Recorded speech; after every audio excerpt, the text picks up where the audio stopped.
Doctor व्यास, आपके पास सीधे सीधे आ रहा हूं। इशू जो मुझे लगता है कि जो जयराम रमेश साहब ने उठाया, उन्होंने हनुमान प्रसाद पोद्दार जी के की बातें शुरू की हैं और हनुमान प्रसाद पोद्दार जी को उन्होंने सावरकर और गोडसे से जोड़ा है। वो ठीक है, वो उनकी बात हो सकती है।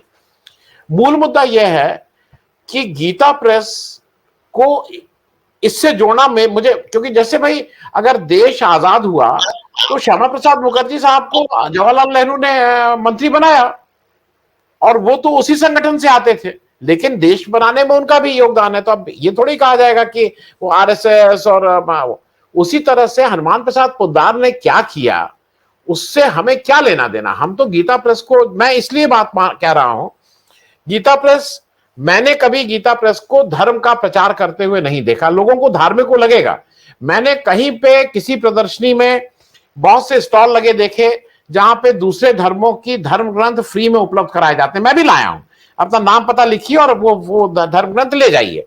दूसरे धर्मों के मैं लाया हूं।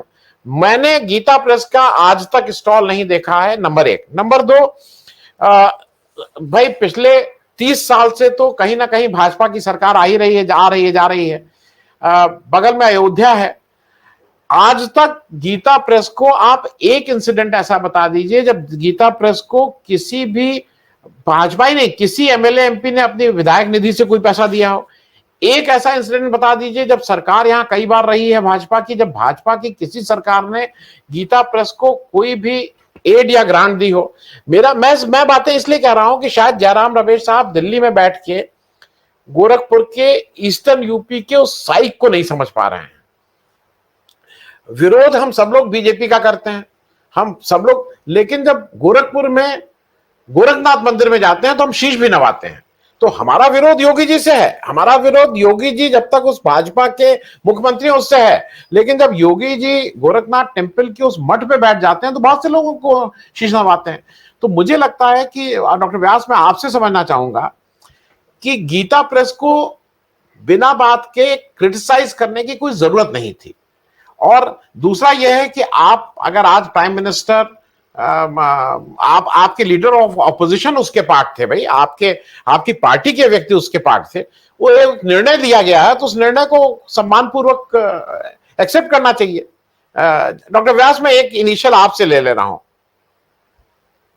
आनंद जी, हर एक संस्था का एक इतिहास होता है और गीता प्रेस गोरखपुर एक ऐसी संस्था है जिसके प्रकाशन जो है गुजरात में होते हुए भी मैं करीब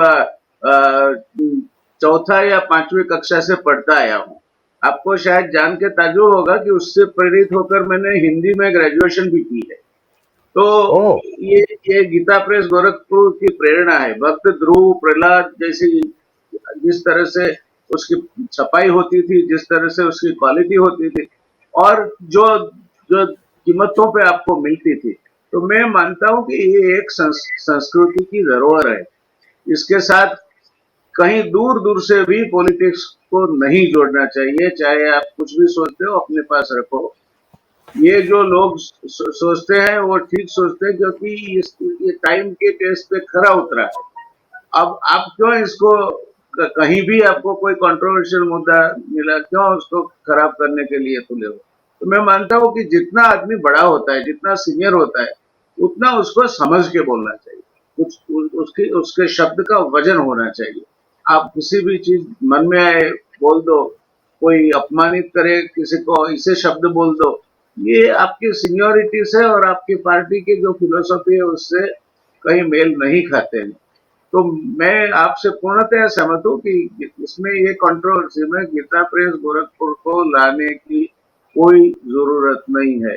जो पोद्दार जी ने काम किया है, और उल्टा एक समय तो अभी थोड़े साल पहले कुछ नौबत आई थी कि इन लोगों को कुछ तकलीफ थी फाइनेंशियली भी, फिर भी वो चलता रहा। ये इसका जमीर है। तो इसके साथ क्यों आप दंगलबाजी करते हो। जो भी है हमारा है। In fact we must own it up. कल उठ के गीता प्रेस बंद हो जाएगा तो क्या क्या चीजें आप गवाओगे। जैसे गुजरात तो विद्यापीठ है महात्मा जी की, या उसका अगर कल उठ के आपने क्लोजर कर दिया, या नए अभी तो चांसलर साहब, गवर्नर साहब बने हैं, जिनको गांधी से कितना लेना देना है वो भी पता नहीं चलता। तो ये ऐसे मुद्दों पे मैं मानता हूं कि व्यक्ति विशेष नहीं, मगर एक बड़ी दृष्टि से देखना चाहिए। और आप अगर सीनियर है तो खास देखना चाहिए, क्योंकि आपके शब्दों का वजूद होता है। आज कोई छोटे मोटे कार्यकर ने ये कह दिया होता तो हम ये डिबेट पे हाजिर नहीं होते, और आप भी न तो इसे पसंद करते। मगर जब जी जयराम रमेश जैसे लोग हैं, वो जब कुछ स्टेटमेंट करते हैं तो ऑब्वियसली गोज फार। मैं सहमत हूँ जो अब पहले कहा गया उनसे भी, और आपका जो मत है उससे भी सहमत। जी जी जी। जनरल व्यास साहब, आपसे एक कंक्लूडिंग क्वेश्चन बहुत संक्षेप में। मैं थोड़ा ये मानता हूं, मैं इसलिए आपसे पूछ रहा हूं, कोई आप उसके लिए जो ये 2006 से 2012 तक अगर आप पुरस्कार नहीं दे रहे हैं तो एक एक बहस ये भी हो सकती है कि इसकी कोई रेलेवेंस नहीं है। तो क्या ये इस देश में ये बहस करने की हिम्मत हम लोगों की है कि गांधी पीस फाउंडेशन की कोई रेलेवेंस नहीं है? क्योंकि अगर ये इसरो को दिया जा रहा है तो फिर एक बहस ये भी होनी चाहिए। जी, एक बात ये है कि हम जो चर्चा कर रहे हैं वो एक लिमिटेड दायरे में एक बिंदु की चर्चा कर रहे हैं। हम जो चर्चा कर रहे हैं वो जो दूसरा बिंदु रहा होगा, जिसने कोई अवार्ड देने के लिए जस्टिफाई किया होगा, उनका क्या कहना है, क्या मुद्दे हैं। आखिर कई मुद्दों पे, जैसे वेदकालीन व्यवस्था में कभी मूर्ति पूजा नहीं थी, मूर्ति पूजा बाद में आई है। भगवान मनु जिसको बोलते हैं और जिसके नाम से ब्राह्मणों को जूते पड़ते हैं, वो वैवस्वत के संतान थे। तो पहले धर्म को जाने नहीं, तब तक धर्म के बारे में बर्बादी काफी कर ली है इस देश ने। और मैं मानता हूं कि ये वेद की आज्ञा तो ये है कि जन्म ना जाए ते शूद्र, जन्म से हर आदमी क्षुद्र है। कर्मा द्विजमुच्यते, कर्म से ही वो ब्रह्मत्व को प्राप्त करता है, जैसे वाल्मीकि ने प्राप्त किया।